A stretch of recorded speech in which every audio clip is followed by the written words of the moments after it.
2007년 9월에 카네기 멜론 대학에서 랜디 포쉬 교수님이 46살의 나이로 췌장암 말기 선고를 받고 6개월 시한부 인생을 살면서 바로 저 모습으로 강의를 했는데, 그 강의 제목이 마지막 강의입니다. 유튜브에도 이 강의가, 풀 강의가 그대로 떠올라 있더라고요. 제가 그 강의를 한번 다시 들으면서 이분이 하신 말씀 중에 가슴에 남는 이야기가 있었습니다. 이런 이야기를 해요. 장벽은, 그러니까 고난이겠죠. 본인에게는 췌장암이라고 하는 거겠죠. 당신을 가로막기 위해 존재하는 것이 아닙니다. 장벽은 당신이 아닌 다른 사람을 멈추게 하려고 존재하는 것입니다. 이 말을 이렇게 곱씹는데 굉장히 이렇게 여운이 남더라고요. 맞는 것 같아요. 우리 가족 중에 누가 아프잖아요. 그럼 우리 가족이 전부 다 멈추잖아요. 우리 믿음의 공동체에서 누가 아프면 같이 서로 중보기도 하고 기도 네트워크를 발휘해가지고 만나더라도 안부를 물으면서 전부 다 멈춰 서지 않습니까? 그런데 저는 이 말씀을 생각하면서 한번 패러디를 하면, 우리 성도들에게 고난이라는 것이 생긴다면 그것이 어떤 고난이든 간에 믿음 때문에, 예수 믿는 이 소망 때문에 생긴 고난이라면 그것은 여러분의 길을 막기 위해서 생긴 것이 아니라 주위의 사람들의 시선을 집중하고 멈춰 세우기 위함 뿐만 아니라, 저는 이렇게 말씀드리고 싶어요. 하나님도 고난당하는 성도들을 멈춰서서 시선을 응시하기 위한 고난이다, 이렇게 말씀드리고 싶어요. 우리 주위 사람들만 멈춰서게 하는 게 아니라 하나님도 우리가 고난당할 때 멈춰서 우리가 이 고난을 어떻게 극복해 가는가 살펴보시기 위해서 멈춰 서시는 것 같아요. 사도 바울이 옥중 서신, 감옥에서 쓴 서신 골로새서, 이 저자는 아마 예수 믿는 사람 중에 가장 많이 고난을 받은 사람 중에 하나라고 해도 결단코 과장은 아니라고 생각합니다. 그가 얼마나 힘들었으면 그거를 죽이지 않고는 내가 밥을 안 먹겠다고 하는 암살단이 조직이 되어 있지 않았습니까? 사도 바울은 예수 안 믿었으면 어쩌면 평생 엘리트 코스로 잘 살다가 모든 사람이 부러워하는 죽음으로 잘 죽었을지도 몰라요. 근데 예수 믿었기 때문에 인생이 꼬였고, 우리식으로 얘기하면 어려워졌고 핍박을 받았고 매 순간이 삶과 죽음 사이를 오가는 삶을 살았다고 해도 틀리지 않을 것 같습니다.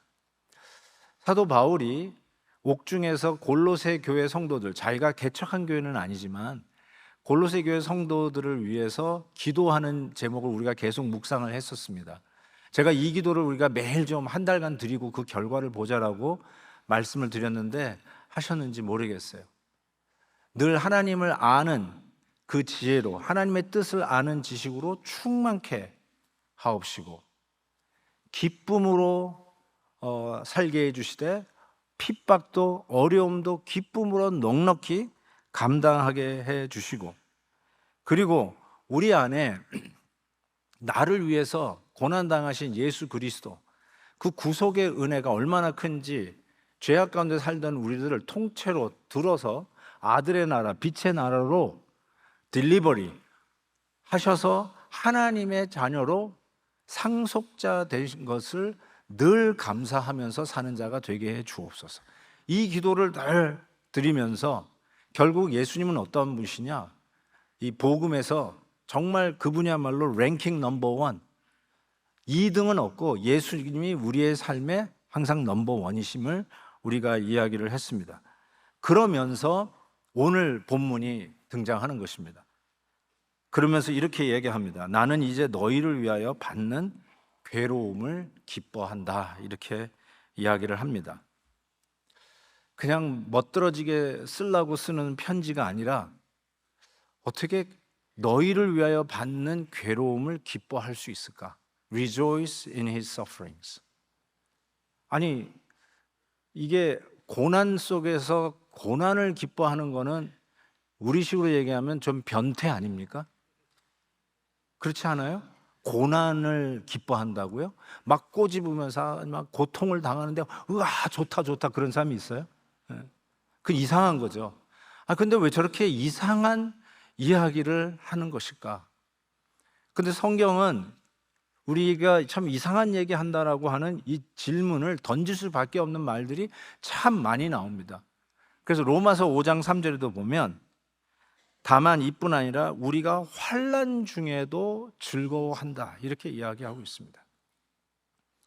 베드로 사도는 베드로전서에서 이렇게 얘기했어요. 너희가 그리스도의 고난에 참여하는 것으로 즐거워하라.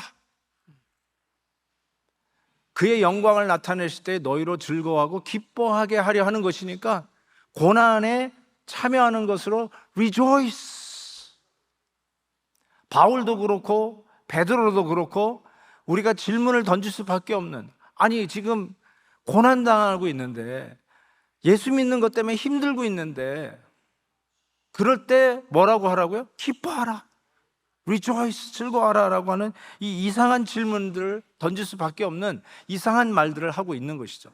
어떻게 사도 바울은 지금 이렇게 괴로움을 당하면서도 기뻐할 수 있을까라는 생각을 하는데 몇 가지로 오늘 본문에서 힌트를 주고 있습니다. 첫 번째로는 교회를 위해서 그가 고난 중에 있지만 기뻐할 수 있었다라고 이야기합니다. 다시 보시면 나는 이제 너희를 위하여 받는 괴로움을 기뻐하고 그의 몸된 교회를 위하여 for the church which is the body of Christ, 교회를 위하여 내가 그 고난을 내 육체에 채운다 그러면서 기뻐한다, rejoice 한다 라고 말씀을 하고 있는 것이죠.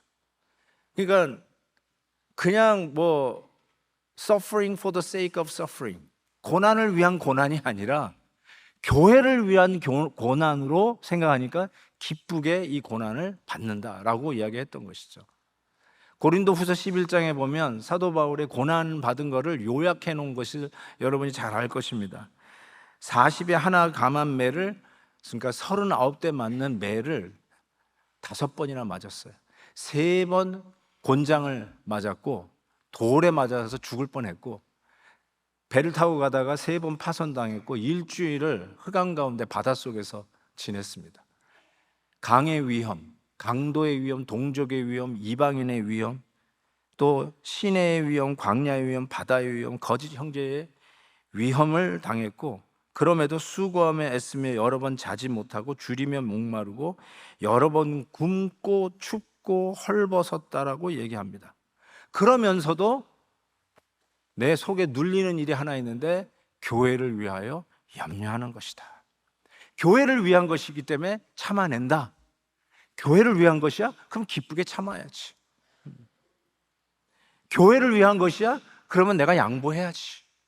교회를 위한 것이야? 그러면 견뎌내야지. 이러면서 교회를 세우고 교회가 하나 되고 교회를 지키는 일이라면 내가 얼마든지 기쁘게 여긴다. 이렇게 고백을 했다는 것이죠. 저는 이런 모습을 보면서 이런 고난 속에서 태어난 게 교회구나. 사도 바울이 뭐 이거 예수 믿고 있는 게 고난뿐이 없어 하고 안 믿을래 하고 버려버렸으면 이 지구상에서는 교회가 없었을 것입니다. 그런데 초대교회 성도들은 그 수많은 로마 제국 당시 핍박을 받으면서도 사도 바울의 이 신앙을 물려받은 거죠. 내가 교회를 위해서 이 고난을 기뻐하노라. 교회를 위해서 참아내는 거죠. 교회를 세우고 교회가 없어지지 않냐고 교회가 하나 되기 위해서 참아내는 것이죠. 이번에 순교 현장 탐방을 통해서 새롭게 좀 도전을 많이 받았습니다. 특별히 로마에서는 여러분 생각하면 우리가 로마에 가면 로마의 휴일이 있었던 그 오드리 헵번 나왔던 그 연못을 가지 않고 우리는 어디를 갔냐면 사도 바울과 베드로의 감옥 현장을 다녀왔어요. 거기서 알게 된 것은 베드로하고 사도 바울이 감옥, 같은 감옥에 갇혀 있는 감옥 동창생이라는 걸 알고 보니 알았어요. 같이 이 감옥에 있었구나. 그래서 아시다시피 베드로는 코바디스 도미네 영화 보신 분은 아시겠지만 나는 더 이상 이 고난을 못 견디겠어. 왜 고난받으며 살아야 돼? 하고 로마를 빠져나갈 때 예수님이 묻잖아요. 코바디스 도미네 아니 예수님에게 묻잖아요. 어디 가십니까? 환상 중에 보니까 내가 다시 네가 나가니까 내가 로마로 돌아가서 다시 십자가 지로 간다. 이 말에 베드로가 다시 로마로 돌아가서 복음 전하다가 이 마지막 감옥에 잡혀가지고 결국은 순교하는데 십자가에 못 박힐 때 나는 예수님처럼 못 박힐 수 없다. 그래서 거꾸로 못 박히잖아요. 그리고 그리스에서는 그 베드로를 전도한 사람이 누구죠?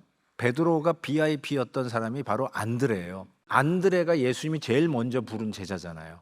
근데 이 안드레가 자기 형 베드로를 불러서 come and see, 다시 예수님을 만나게 해서 소위 베드로는 수제자가 되지만 안드레는 좀 형의 그늘에 갇혀서서 여러분도 안드레 사도는 잘 이렇게 기억나는 게 없을 텐데 그리스의 파트라라고 하는 도시에서 복음을 전하다가 순교를 당했어요.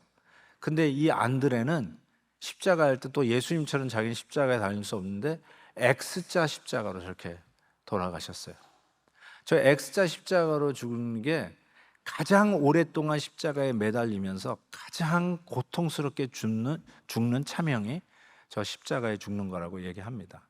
얼마나 힘들었을까요? 그리고 사도 바울은 제가 그 감옥 간데요, 이렇게 돌 같아가지고 이제 썰렁해요. 그때 날씨도 좀 추웠는데, 이 얼마나 썰렁한지 오싹하더라고요. 그 돌집에 들어갈 때 그 썰렁한 기분 아시지 않습니까? 그런데 이 감옥에서 결국은 죽는데 디모데 전서 보면은 자기의 제자 디모데에게 그 에베소 밑에 있는 터키 땅 에베소 밑에 있는 도르가에 내가 겉옷을 두고 온 게 있는데 그거 가져오라고 부탁하는 게 성경에 적혀 있어요. 제가 그 생각이 턱 떠오르는 거예요. 얼마나 추웠으면 그 겨울에 그 겉옷을 가져오라고 했을까? 아마 그 마지막 그 로마 감옥에 2번 갇히는데 첫 번째 감옥에 갇혔을 때는 그 사도행전 마지막 절에 보면은 셋집에 살았다고 돼 있어요. 자기가 감옥에서 새 렌트비를 내면서 살았어요. 그러니까 조금의 여유가 있었어요. 물론 잠겨서 감금되어 있었지만 여유가 좀 있었고 그 보초들이 바뀌면서 그 로마 병정들에게 복음을 전했던, 그러다가 황제가 바뀌면서 잠깐 풀려요. 그때 막 다니면서 복음을 전하다가 로마의 화재 때문에 이거를 기독교인이 불을 냈다 해서 그 일에 어쨌든 희생양이 필요하잖아요. 그래서 기독교인들의 괴수라고 생각하는 사도 바울을 잡아넣어서 2번째 바로 이 베드로와 함께 거기 처형당한 그 감옥에 잡히는데 거기 갔더니 한 3피트 정도 되는 돌기둥이 하나 있어요. 그 돌기둥을 보면서 어디 뭐 기둥에서 무너진 건가 이렇게 봤더니 저게 목을 따는 데 쓰는 거더라고요. 그 옆에 벽화가 하나 있었는데 바로 저기 바울을 저 기둥에 목을 갖다 대고 그냥 칼로 치는 거죠. 그래서 목이 떨어져 나가면서 통통통 3번 튀었대요.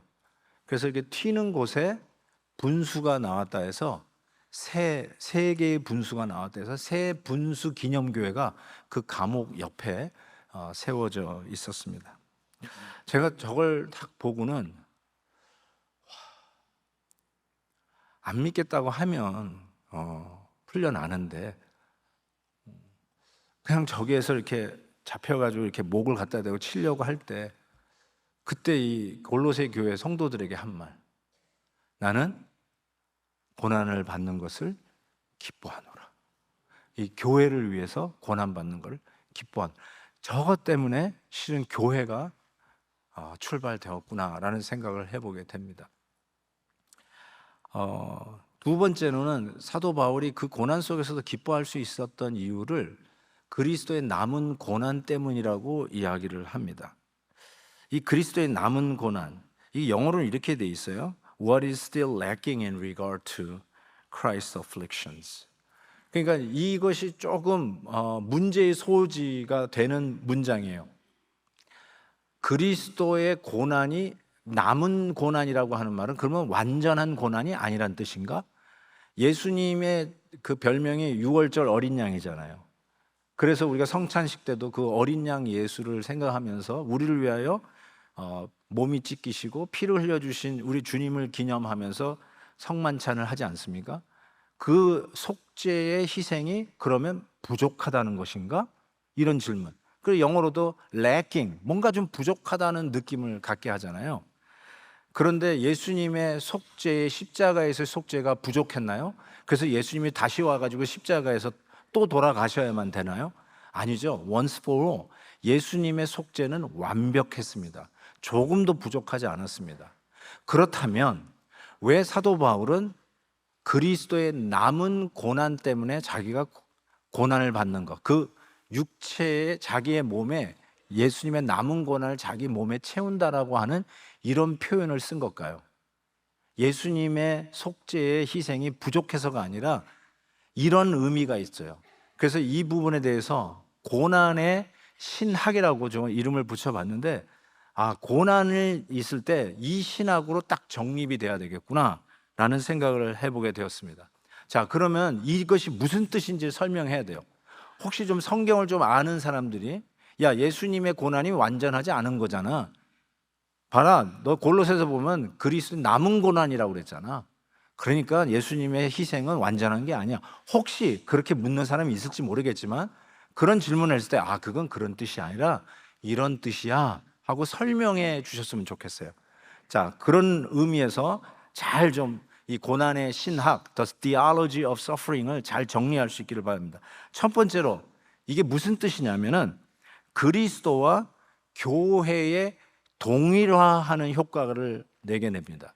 이게 무슨 뜻이냐면 예수님과 교회가 하나 된다. 즉 예수님과 고난받는 내가 하나 되는 효과가 있어요.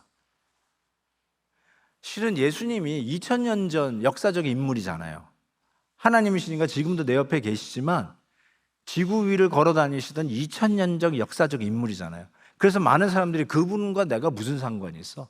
내가 믿는다고는 하지만 예수님이 나를 위해서 십자가에서 고난당하신 것이 나와 무슨 상관이 있어? 전혀 느낌이 없잖아요. 그런데 이 느낌이 없다고 하는데 실은 고난을 예수님 때문에 받으면 드디어 예수님이 2000년 전에 나 때문에 고난 받으신 것이 느껴지기 시작해요. 이런 것이었겠구나. 그러면서 예수님이 여러분이 믿음 때문에 고난당하는 걸 보면 예수님이 이런 얘기를 하는 거예요. 너 참 나 닮았구나. 너 참 나 닮았구나. 그런 동질감, identify. 그래서 예수님이 나를 위해서 고난당하는 것이 뭔지를 조금씩 체험하게 돼요. 그래서 사도 바울이 그거를 알게 되니까 그리스도의 그 남은 고난을 내 육체에 채우는 거죠. 부족해서 남은 게 아니라 내가 깨닫지 못하고 예수님이 나 때문에 고난당한다는 게 무슨 뜻인지 잘 몰랐는데 내가 믿음 가운데 믿음 지키려고 양보하고 믿음 지키려고 꾹꾹 참는 거, 그때 예수님이 우리를 보면서 하는 말이 너 참 나 닮았구나. 오해를 당하고 누명을 쓰고 그러는데도 불구하고 야, 나도 그랬다. 나도 그랬어. 그러면서 너 참 나 닮았구나. 드디어 예수님이 나 때문에 고난당했다는 것이 이런 것이었구나라는 것을 알게 되면서 그 예수님의 깨닫지 못했던 고난이 이런 거구나 하고 내 육체에 채우는 거예요. 실은 육체에 채운다는 말은 이런 육체적인 핍박과 체형과 어떤 어려운 고문을 당하는 걸 이야기하겠죠. 더 뚜렷하게 얘기하면 우리는 실은 그렇게 예수 믿는다고 뭐 감옥에 가두거나 뭐 채찍에 맞거나 그런 건 없어도 또 다른 차원에서의 예수 믿는 것 때문에 오는 아픔과 고난이 있다라고 생각합니다. 그래서 실은 여러분 예수님이 당하는 고난이 뭔지 모르다가 때로는 예수님 때문에 참아야 되는 경우가 있잖아요. 교회를 위해서 꾹 인내를 해야 될 때가 있잖아요. 그때 예수님이 날 보고 야, 내가 참는 거야. 예수님이 같이 동질감을 느끼게 찾아오신다는 것이죠. 그런 의미에서 그리스도의 남은 고난을 내 육체에 채운다, 이렇게 표현했다는 것입니다.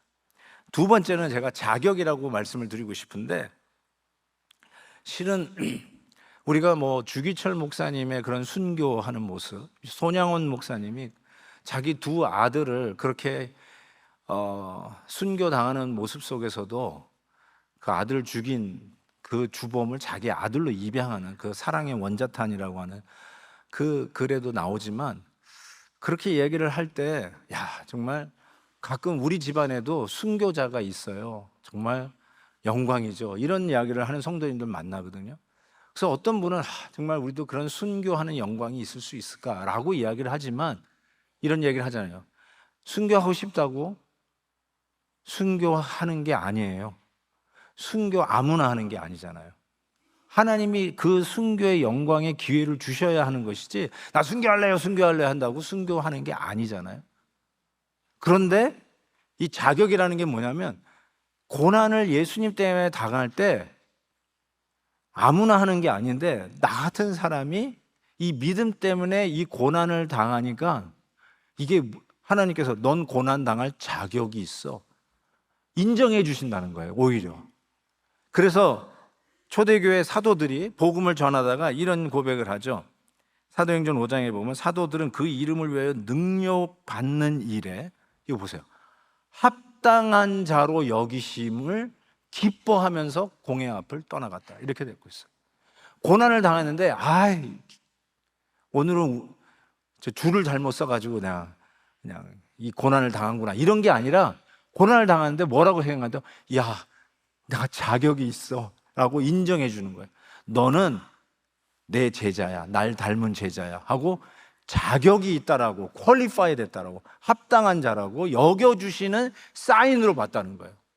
그러니까 그 고난을 기쁘게 받는 거죠. 나 같은 사람이 어떻게 순교의 이런 영광을 가질 수 있을까 하면서 그 순교의 현장을 걸어가도 하나님이 은혜를 주시는 거죠. 내가 뭐 열심히 있어서 뭐 의지가 있어서 순교를 하는 게 아니라 하나님이 그 은혜를 주셔야 받는 거거든요. 그렇다면 예수님 때문에 당하는 이런 어려움이 있다면 예수님이 인정해 주시는 거예요. 너는 내 제자다. 제가 칼럼에서도 썼지만 넌 날 닮은 제자야 라고 인정해 주시는 자격을 얻게 된다는 것이죠. 세 번째는 이 그리스도의 남은 고난을 내 육체에 채운다는 이 고백이 무슨 뜻이냐면, 고난과 함께 나누는 펠로우십이다, 이렇게 말씀을 드리고 싶어요. 빌립보서 3장에 보면, 역시 빌립보서도 옥중 서신이에요.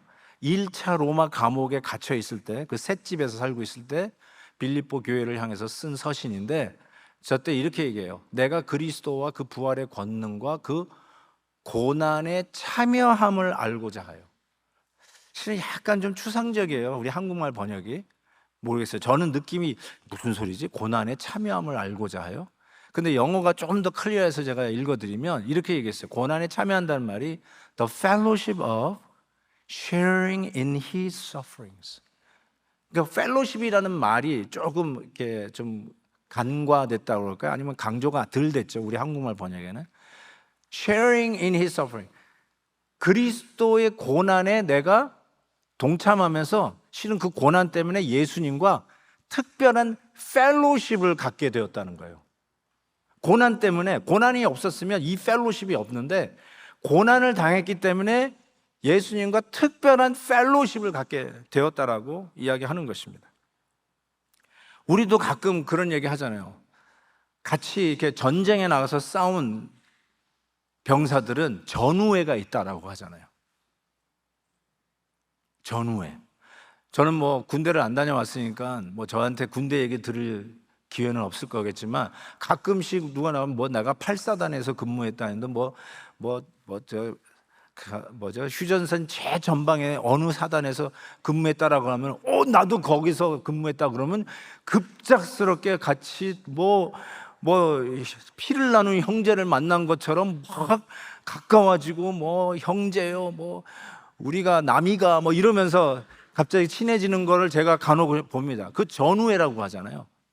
고난을 같이 당하면 그 안에서 싹 트는 전우회가 있어요. 우리 교회도 이렇게 3D 사역이 있잖아요. 그래서 연말이 되면 뭐 예를 들어서 부엌에서 섬기시는 우리 권사님들, 카페에서 섬기시는 분들, 그냥 떼학볕에서 주차 정리하셨던 우리 주차팀들, 차량팀들, 이런 분들이 연말에 이렇게 같이 모이면 그 안에 그 어려움을 같이 고난을 짊어지고 1년을 살아온 사람의 그 보이지 않는 전우회가 있어요. 네? 서로 눈을 밝히면서 서로 우리가 봐주자, 우리가 지켜줄게, 뭐 하는 그런 게 있더라고요. 그렇지 않아요? 같이 고난을 당하면 그 안에서 스페셜 본딩이라고 하죠. 영어로 본딩이 생겨요. 스페셜 펠로십 생겨요.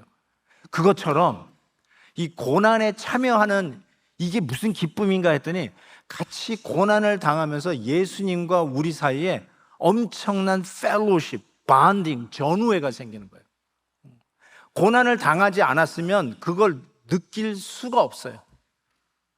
그것을 체험할 길이 없어요.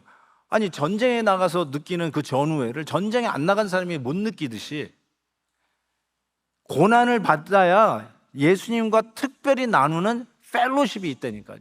그래서 고난 중에서도 기뻐할 수 있다라고 하는, 이 우리가 정상적인 사람으로는 이해가 안 되는 질문을 던질 수밖에 없는 이 고백을 하고 있는 것이죠. 그런 의미에서 이 세 번째, 그리스도의 남은 고난을 내 육체에 채운다라는 뜻은 예수님과 고난 속에서 스페셜 본딩, 펠로십을 할 수 있기 때문이라는 것입니다. 바로 이러한 일들을 위해서 사도 바울은 설교자로서 교회의 일꾼으로 부름받은 자기 자신을 이야기를 합니다. 그래서 25절 보니까 내가 교회의 일꾼 된 것은, 여러분도 일꾼이죠? 그러면서 내가 받은 직분이 뭐냐? 내게 주신 직분을 따라 하나님의 말씀을 이루려 함이라. 자, 이것도 조금 더 설명이 필요해요. 하나님의 말씀을 이루는 직분을 맡았다. 이게 뭐지? 뭘까요? 영어로는 I might complete the word of God. 하나님의 말씀을 complete, 완성하는, 이루려 한다, complete 한다 라고 하는 표현을 썼는데, 이것은 설교자의 직분입니다. 사도 바울이 이 골로새 성도들에게 이 서신을 쓰면서 나도, 당신들도 교회의 일꾼이고 나도 교회의 일꾼인데 나의 직분은 설교자의 직분을 맡아서 하나님의 말씀이 완성되는 일들을 감당하는 자다라고 이야기를 하는 것이죠. 그러면서 자기 얘기가 도대체 설교자의 직분이 뭔가 그 다음 절 26절 27절에 설명이 자세히 되어 있어요. 이 비밀을 설교한다는 것이죠. 만세와 만대로부터 감추어졌던 것인데 이제 성도들에게 드러났다. 뭐가요? 하나님이 그들로 하여금 이 비밀의 영광이 이방인 가운데 얼마나 풍성한지를 알게 하려 하십니다. 복음은 유대인에게서 시작했어요. 그런데 유대인의 장벽을 넘어서 이방인으로 가는 것이 얼마나 힘들었는지 몰라요. 많은 사람들이 얘기하기를 그거는 거의 불가능하다라고 얘기했어요.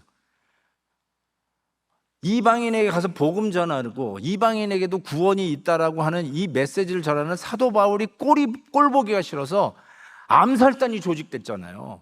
그 정도로 싫은 거예요. 그냥 이거는 우리식으로 얘기하는 인종차별을 뛰어넘는 것이죠.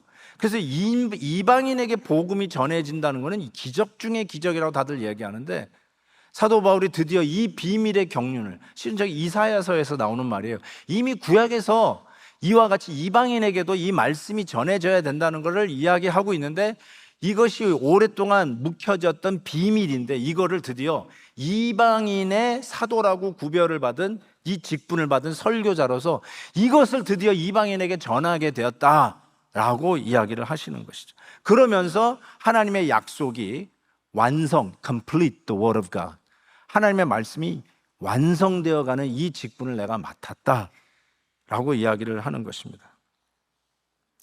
저희가 이번에 탐방에서 고린도 교회를 탐방을 했어요. 여러분도 알다시피 모든 교회 중에 가장 문제가 많았던 교회가 고린도 교회입니다. 그래서 그 가이드 하셨던 목사님이 이야기를 하는데 그게 하나 여운이 남는데, 고린도 교회는 사도 바울이 개척한 교회입니다. 근데 고린도 전서 후서를 쓴 첫 번째 이유가 뭐냐면, 고린도 교회 안에 파가 생긴 거예요. 교회 안에 파가 생겼어요. 분열, 디비전이 생긴 거죠.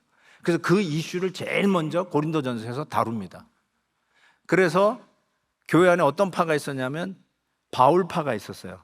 당연히 개척교회 목사님을 사모하는 바울파가 있죠. 그리고 그 옆에서 도왔던 아볼로가 있어요. 바울은 심었고 아볼로는 물을 줬다라고 얘기하잖아요. 그러니까 양육을 잘했던 아볼로 부목사가 있었어요. 그래서 자기는 또 아볼로파가 있었어요. 그 다음에 이파 저파가 싸우면은 이도 저도 싫어서 나는 예수파가 꼭 나옵니다. 난 예수님이 좋아하는 그리스도파가 있었어요. 그런데 이제 제가 좀 재미나게 마음에 남는 이야기가, 그 가이드 목사님 하는, 근데 이 교회 진짜 문제는 바울파, 아볼로파, 그리스도파가 아니라 그 다음 나오는 게바파라는 거예요. 게바파는 베드로예요. 근데 베드로는 고린도에 온 적이 없어요. 근데 왜 갑자기 게바파가 나타나는 거예요? 이게 인간의 죄성이라는 거예요. 자기네들의 의견을 주장하기 위해서 그래도 제자들 중에서 1등 제자라고 생각되는 베드로를 해가지고 우리는 베드로파야 하면은 자기네들의 뭔가 좀 권력이 생기는 것 같은 이런 착각. 같은 사람들끼리도 이렇게 4분 오열되는 게 우리 인간이라는 거예요. 그런데 유대인에게서 이방인으로 넘어간다고요? 이건 있을 수 없는 일이라는 거예요. 우리는 같이 모여서 뭐 같은 동양, 같은 동창이라도 갈라지는데,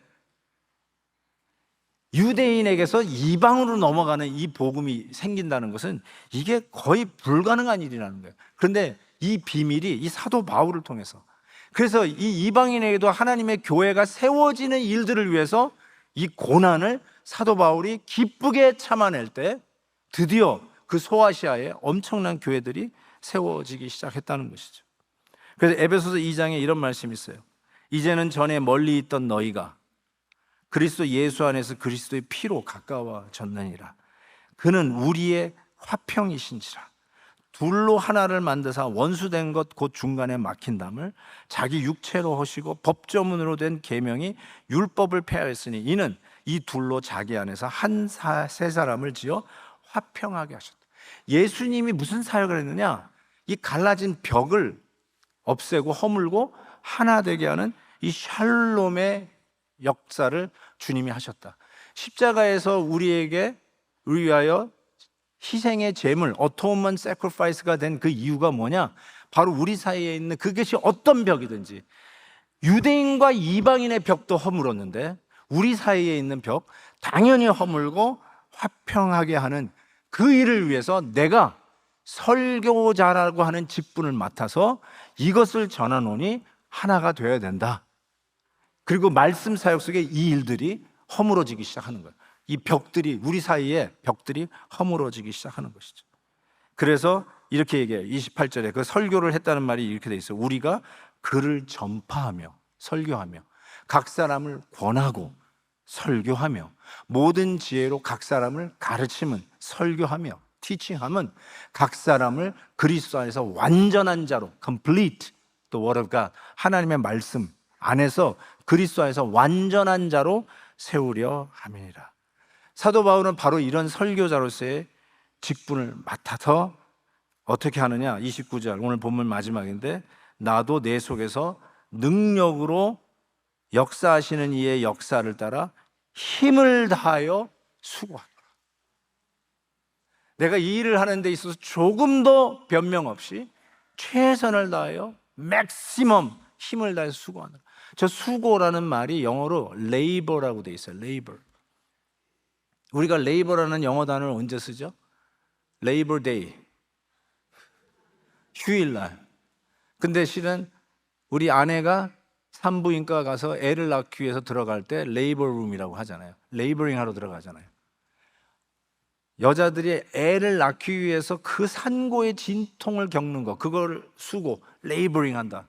그렇게 이 말씀 사역을 위해서 그렇게 최선을 다해서 말씀이 선포되어질 때 우리 안에 세워졌던 그러한 벽들이, 장벽들이, 고난들이 그것 때문에 나누어지는 것이 아니라 그것이 그리스도의 은혜로 무너져 내리면서 화평하게 되는 은혜들이 이루어지는 그 일을 위해서 설교자로서 최선을 다했다는 것이죠.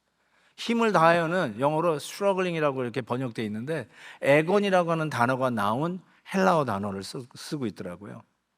힘을 다하여, struggling.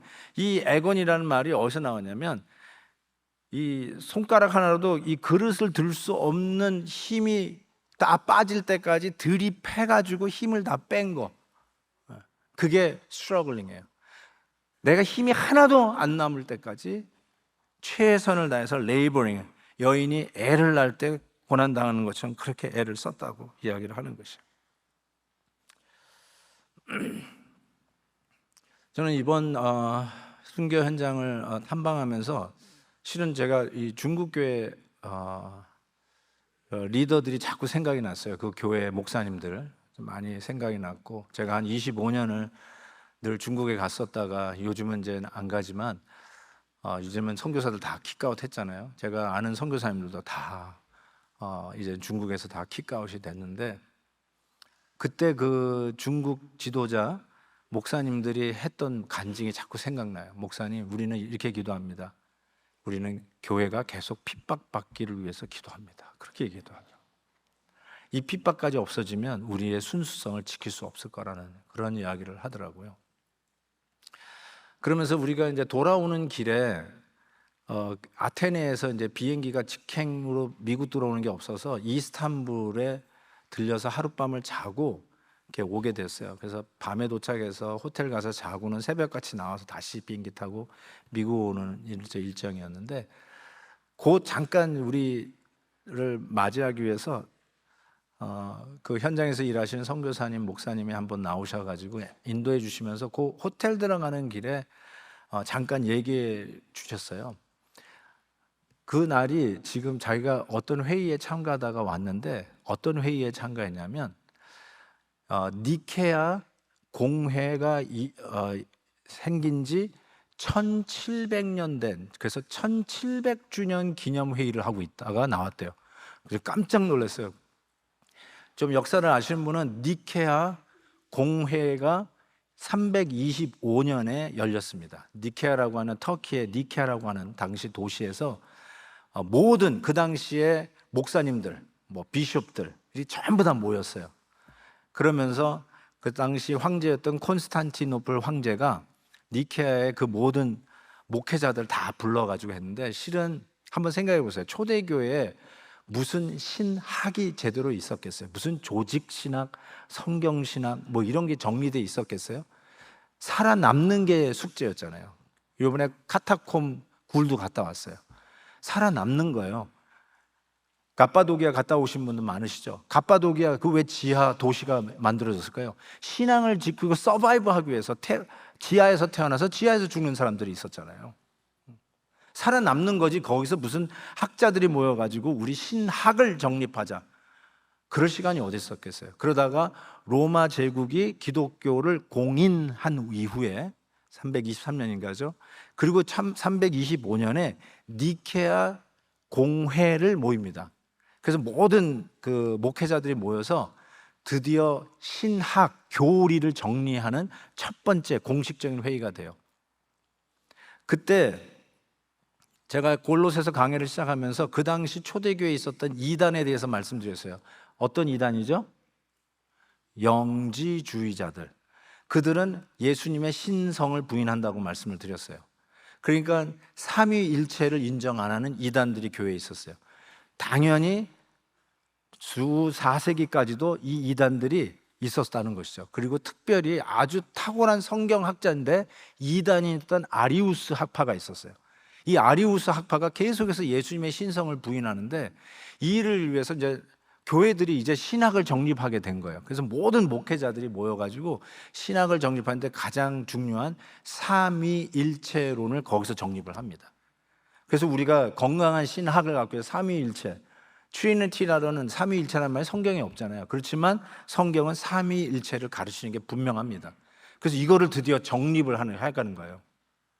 그런데 제가 이번에 알은 것은 그 첫 번째 모든 목회자들 325년에 니케아 종교회의에 모여서 4월에 모여가지고 9월까지 모임을 합니다.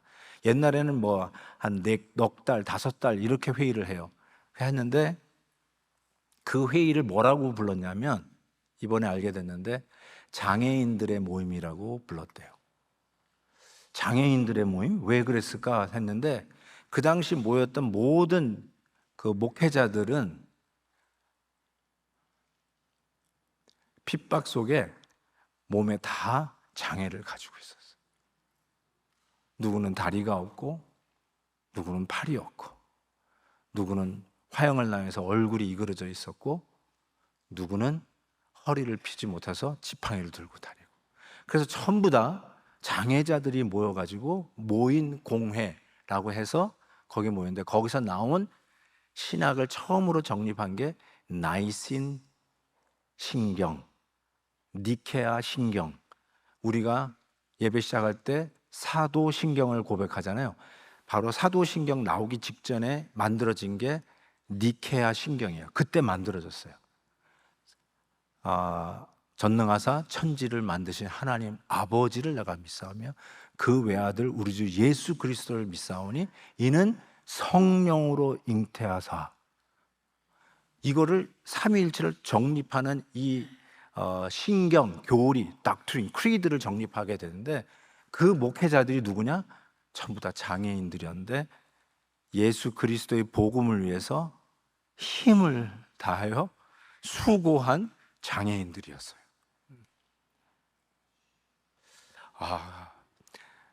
교회가 탄생된 것도 고난을 기쁘게 인내하면서 탄생이 되었고요.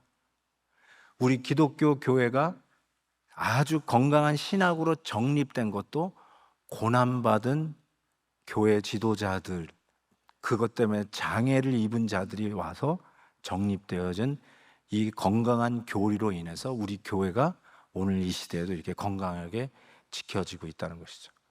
그거를 위해서 1700년 기념 모임을 지금 하고 터키 땅에서 하고 있다는 소식을 좀 들었어요. 와, 대단하다. 그래서 우리가 지금 이렇게 예배를 드리고 우리가 믿는 주 예수 그리스도를 선포하는 일에 부끄러움이 없고 레저베이션이 없이 당당하게 전할 수 있는 이것. 그래서 저는 여러분에게 권하고 싶어요. 예수님 때문에, 신앙 때문에 받는 고난이 있으신가요? 우리 VIP 애들에게 초청하는 것도 제대로 못 하잖아요. 초청했다고 감옥 가지는 않고 채찍 맞지는 않지만 거절의 두려움이 있잖아요. 안 가요. 그딴 거 나한테 얘기하지 마세요. 이 거절의 리젝션에 대한 그 굴욕이 제일 싫어하거든요. 우리 현대인들이. 거부당할 거 아니까 전하지 않는 거거든요. 그런데 오늘 이 말씀을 들으면 우리가 그 정도는 해야 되겠다. 노를 하더라도 초대는 해야 되겠다. 그래서 여러분에게 한마디 더 하라고 윤복희 콘서트까지 하잖아요. 윤복희가 너 때문에 온대. 한마디라도 좀 하시라고. 네? 거절 혹시 당하면요, 오늘 이 고난의 신학을 정립했잖아요. 예수님이 너 나 닮았구나. 거절당했어? 나도 거절당했어. 너 나 닮았구나. 너 거절당해서 나도 거절당해서 우리 거절 동창생이네 하고 반딩, 스페셜 펠로십, 전우회를 갖게 되잖아요. 그리고 내가 이런 고난을 조금이라도 당한다면 You are qualified to be His disciple. 예수님의 제자 되는 자격이 있는 거야. 이거 고난의 신학을 딱 정리합시다. 뭐 줄을 잘못 서서 고난 당하는 분, 뭐 재수가 없어서 그런다는데 고난만 오면 하나님 왜 이런 걸 나한테 주셨으니까 빨리 없애주세요. 이런 식으로만 1차원적으로 반응했는데 고난의 신학, the theology of suffering을 확실하게 세워서 여러분에게 혹시 예수님 때문에 당하는 고난, 그것이 rejection이든 억울함이든 혹은 신체적인 아픔이든 질병이든 부모에게 왕따 당하는 것이든 동창생에게 무시당하는 것이든 그게 무엇이든 간에 고난의 신학을 확립해서 내가 예수님의 이름으로 이 고난을 당할 때 기쁘게 여기겠다. 이 고난의 신학을 확실하게 확립하는 우리 사랑하는 베델의 성도들 되시길 주의 이름으로 축복합니다.